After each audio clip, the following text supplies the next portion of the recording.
Voilà.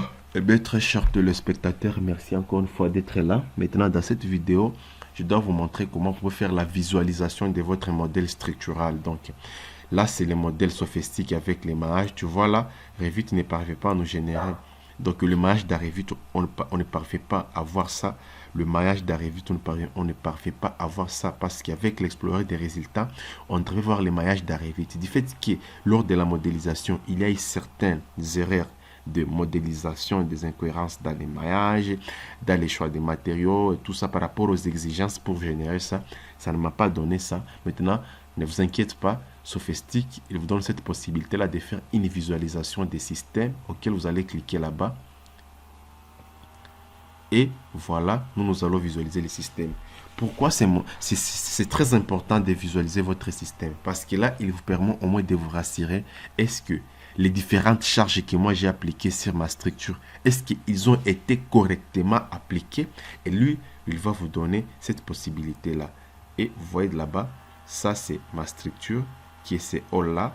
Et là, voilà, nous avons le les, nous avons nos éléments qui sont là-bas. Donc tous les éléments sont là-bas.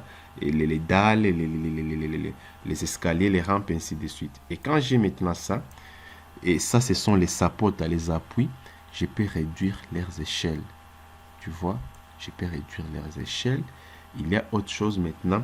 Je peux maintenant voir la déformation ici. Tu vois, l'application du poids propre. Tu vois comment le poids propre a été appliqué sur l'ensemble de la structure. Tu vois, là-bas, là-bas, là-bas.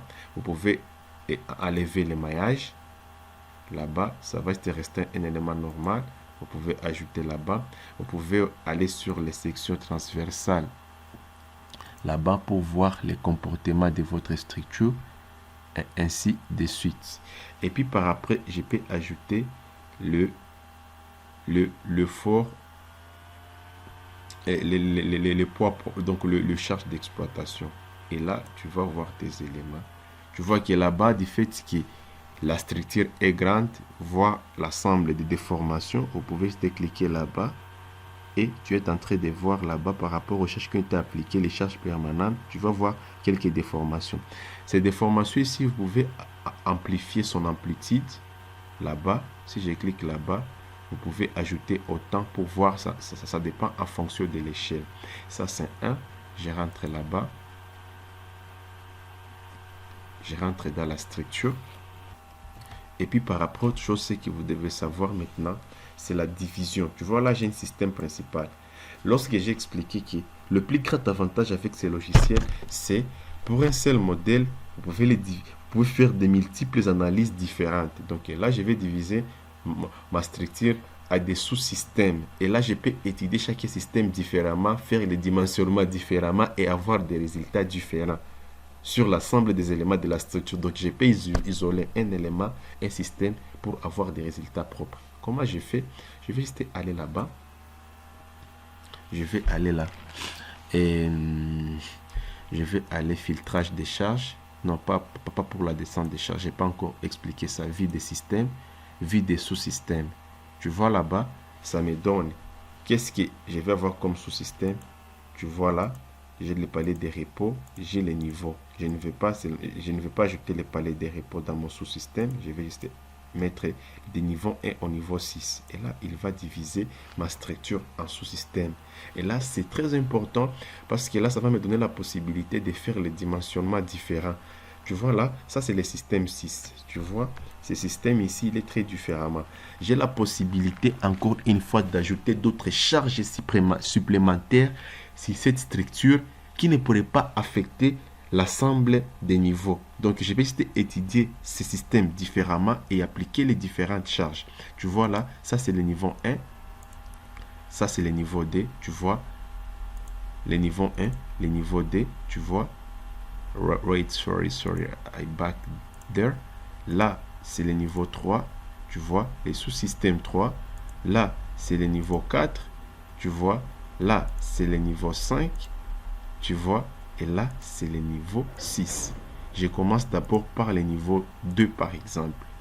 Où je prends, par exemple, le niveau 3, par exemple. Tu vois, pour mon niveau 3, tu vois, c'est ça mon système. Tu vois ce système ici. Maintenant, je peux revoir sa déformation différemment et, et je peux ajouter des charges supplémentaires et faire une étude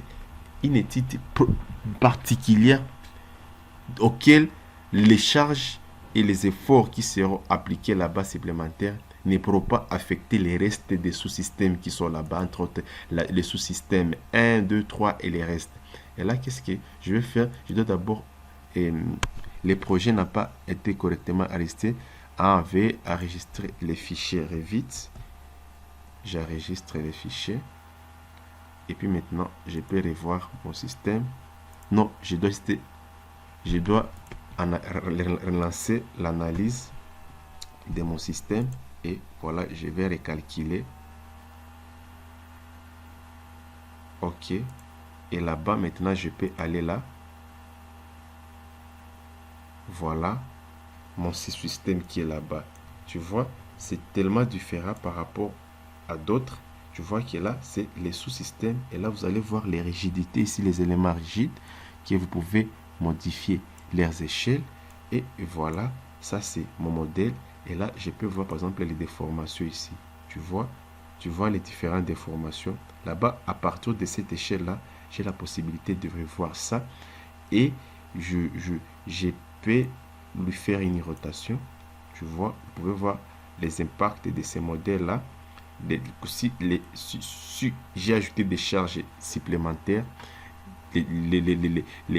soit d'autres charges supplémentaires d'exploitation ou accidentelles sur cette dalle-là. Maintenant, ici, avec les sous-systèmes, j'isole cet élément pour voir si les charges-là ont été bien appliquées et voir leurs influences sur ma structure. Là, nous avons la façon dont notre charge d'exploitation a été appliquée. Tu vas voir que ça a plus d'impact sur les fondations, tu vois, ainsi de suite. Et puis par après, il y a autre chose qui est plus important que j'apprécie ici. Attends. C'est cette possibilité ici, tu vois, par exemple là, j'ai la possibilité d'aller là et je peux cliquer juste sur un élément d'émaillage ici. Donc un élément d'émaillage là-bas parmi l'ensemble de la structure. Et là, lorsque tu les cliques là-bas, il va te donner directement les résultats des contraintes qui sont appliquées sur la structure.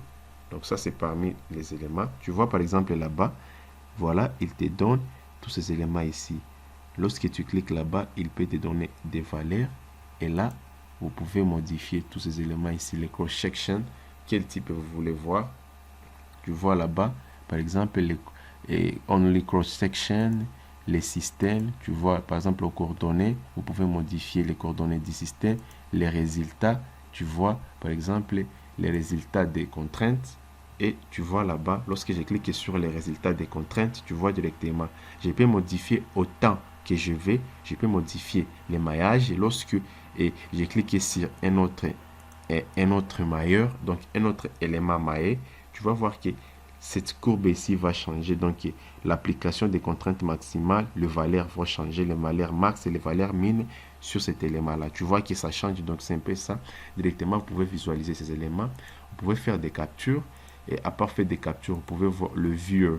Donc le V, vous pouvez modifier votre façon de voir. Vous pouvez ajouter des éléments différentiels. Donc et vous pouvez changer tout ça. Je ne vais pas vous embrayer, je vais vous en parler ça prochainement.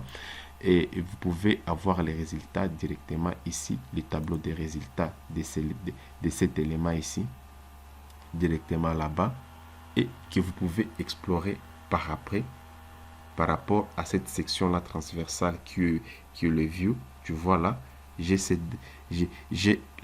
une poutre, et là, vous pouvez avoir ces résultats-là, mais aussi vous pouvez avoir les rapports directement ici, dans la base de données.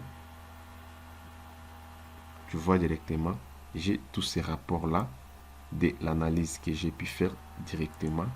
Et puis par après, qu'est-ce que je vais faire autre chose? Après avoir fait les sous-systèmes, je peux revoir encore autre chose. C'est ce que je peux revoir, c'est wait. Je peux aller là. Tu vois, je peux aller par exemple au sous-système 6. Tu vois là. Et puis je peux les relancer. Oui. Merci d'analyser. Tu vois là. Merci d'analyser les systèmes. Donc il faut d'abord analyser les systèmes avant de relancer les résultats. Voilà. Et puis par après, qu'est-ce que moi je vais faire? Je dois aller là. Visualisation du système. Et voilà. La plancher qui est là. Je peux enlever ces sections transversales. Ça va juste rester les dalles. Et là, je vais juste réduire les éléments rigides. Et là, je peux juste voir le comportement de ma dalle par rapport aux charges qui sont appliquées. Tu vois là-bas? Voilà comment ça se comporte par rapport au poids propre. Tu vois, par exemple, je peux dire que mon poids propre a été appliqué. Et par rapport au live load, est-ce qu'ils ont été bien appliqués? Tu vois, là-bas, tu peux dire non. Mais live load, je peux enlever les maillages pour voir la déformation. Je peux faire une rotation pour voir comment mes charges sont appliquées. Et si je veux, je peux ajouter les maillages par rapport au type de section. Ici, les résultats. Par exemple, les contraintes. Tu vois. Et voilà, là-bas. Voilà comment les charges ont été appliquées. Et là, je peux mettre une pause.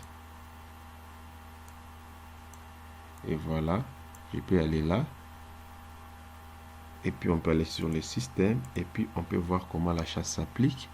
Et puis nous pouvons aller là. Nous pouvons juste cibler un élément ici, par exemple là.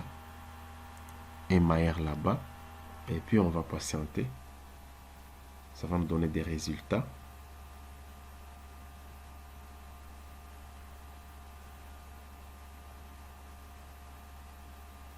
Vous voyez, directement ça me donne des résultats là-bas, ainsi de suite. Voilà, vous pouvez faire autant sur l'ensemble. Vous pouvez faire les captures d'écran de ces éléments ici. Les images, tu peux prendre snapshot, donc tu peux faire les captures d'écran et ainsi de suite. Lorsque tu veux bloquer un élément, tu peux bloquer ça et vérifier l'analyse et voir la déformation. Et là, vous pouvez le voir sur les 3 dimensions. Donc, dans différentes phases, tu vois par exemple là, dans X, Z, et là, tu peux juste faire ton système. Et là, tu vas voir comment ta dalle se déforme. Si tu veux y ajouter des sections transversales, tu peux y ajouter. Tu vois, mes sections sont là. Voilà, mes sections sont là. Et leurs valeurs qui sont là-bas. Donc, c'est un peu ça ce que je voulais vous montrer pour cette partie qui est quasiment tellement importante. Et puis, autre chose que je voudrais vous montrer ici, c'est la possibilité là de... Et cette possibilité là de... Une possibilité de transférer les charges. Tu vois, comme c'est une descente des charges, les charges d'analyse qui veulent être appliquées ici, je peux les ajouter ici sur d'autres analyses. Tu vois là-bas, descente des charges, tu vois là-bas, aucun sous-système a été détecté là-dessus. Ah, ok. Je suis désolé, je dois changer de système. Je vais par exemple au système 5. Et voilà, quand je vais au système 5, là-bas, je vais aller au descente des charges. Sorry, je vais aller là-bas.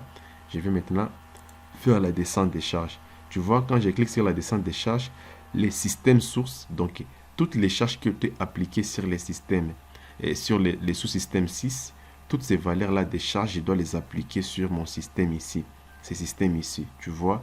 Et voilà, regarde ce que ça va donner. Donc, je transfère, au lieu encore une fois de relancer les calculs, encore une fois, au lieu encore une fois de reprendre les analyses, je dois juste appliquer les charges qu'il doit appliquer sur le sous-système 6 au sous-système 5.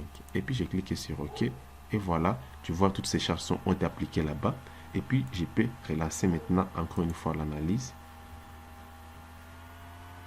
Et puis, j'ai cliqué sur OK. Et puis, par après, qu'est-ce que moi je vais faire? Je dois juste aller faire une visualisation. Et voilà, je peux voir encore une fois. Tu vois que ça me donne la même chose. Et tu vois que c'est la même déformation. Tu vois, ainsi de suite. Et as I want, je peux reprendre ces mêmes sous-systèmes. Je vais sous-système 4. Tu vois, sur le sous-système 4, j'ai la possibilité de faire une descente des charges aussi. Là-bas, tu vois directement. Et ainsi de suite, ainsi de suite. Tu vas encore une fois relancer les calculs. Et tu peux revoir ton modèle là-bas. Et voilà, tu vois, la partie la plus stable, c'est notre escalier. Et voilà, tu peux revoir nos dalles, ainsi de suite, tu vois, ainsi de suite. Donc, c'est un peu ça. Tu vas voir que tout dans Revit, vous faites une analyse séparée avec un seul modèle, mais vous faites des analyses multiples et vous pouvez avoir des résultats différents. Et là, vous pouvez juste générer ces descentes des charges de ces éléments. Par exemple, moi, j'ai besoin d'avoir les descentes des charges ici pour seulement le poutre et le poteau. Et nickel, ça va vous générer ça. Et voilà, tu vois, pour le poutre et pour le colonne. Donc, tu vois que c'est quelque chose qui est tellement bien et ça fait du bien de revoir ça. Vous pouvez y ajouter pour des dalles et pour des voiles, ainsi de suite. Donc, en quelque sorte, c'est un peu ça. Et puis, il y a une autre technique, malheureusement, que je ne peux pas prévoir ici. Et comment vous pouvez répartir les charges sur l'ensemble des éléments ici en utilisant les éléments des lignes ici. Donc, en utilisant les schémas de chargement. Là, je peux juste sélectionner un élément. Je peux voir mes lignes qui ont été appliquées là-bas. Et puis par après, je dois appliquer ça. J'ai cliqué sur une seule ligne et puis j'applique mes chargements. Ça, je vous parlerai ça après. Mais l'honneur a été pour moi de vous présenter cette partie parce que la partie qui va suivre maintenant, je dois pouvoir vous montrer comment vous pouvez faire les dimensionnements. Mais en quelque sorte, c'est un peu ça l'analyse. Et pour ce qui est des sorties graphiques, je vais vous expliquer tout, vous pouvez avoir là-bas. Si vous voulez faire maintenant une étude avancée, une étude dynamique, sismique, ainsi de suite, vous pouvez juste envoyer ces modèles dans Sophistic sur Desktop.